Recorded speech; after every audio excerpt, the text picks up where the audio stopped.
চামগুৰিত সাংবাদিকৰ বাইক চুৰি কৰি ৰঙাঘৰৰ আলহী হ'ল বাইক চোৰ। চামগুৰি আৰক্ষীৰ একশ্যন মোড। 24 ঘণ্টাৰ ভিতৰত উদ্ধাৰ হ'ল চুৰি কৰা বাইক। আটক হ'ল এটা চোৰো।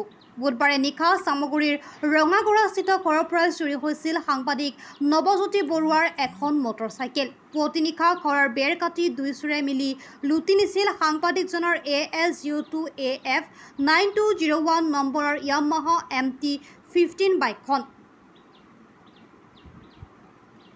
চুৰি কাণ্ডটোৰ সংক্ৰান্তত চামগুৰি বৰবালিটোপৰ বিশ্বজিৎ বৰ্মন নামৰ এটা চোৰক কৰায়ত্ব কৰে চামগুৰি আৰক্ষীয়ে। চুৰি কাণ্ডটোৰ সৈতে জড়িত মূল অভিযুক্ত ৰহমত আলী সম্প্ৰতি পলাতক। চামগুৰি আৰক্ষীয়ে অব্যাহত ৰাখিছে অনুসন্ধান। News desk report, NE Express 30।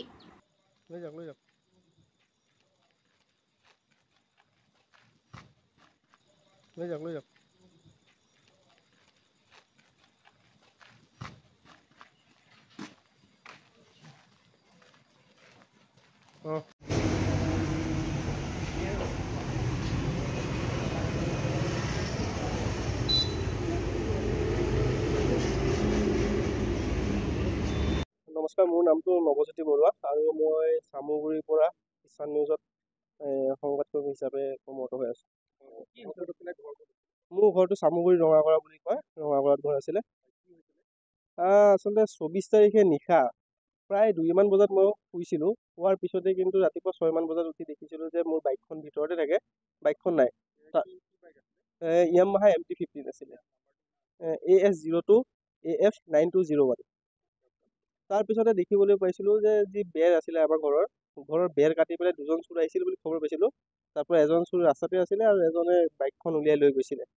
তাৰপিছত ৰাতিপুৱাৰ লগে লগে চামগুৰি আৰক্ষীক খবৰ দিলোঁ। আৰক্ষীক খবৰ দিয়াৰ লগে লগে আৰক্ষী তদন্তকাৰী দল এটা গ'ল। গৈ পেলাই তাত তেওঁলোকে তদন্ত কৰিলে। তদন্ত কৰাৰ পিছত নিশাৰ ভাগত আৰক্ষীয়ে কিবা খবৰ এটা পালে। খবৰ পোৱাৰ পিছতে কিন্তু নিশা তেওঁলোক ওলাই গৈছিলে। ওলাই গৈ এক অভিযান চলাইছিলে। অভিযানত 2টা চোৰৰ নাম উল্লেখ কৰিছিলে।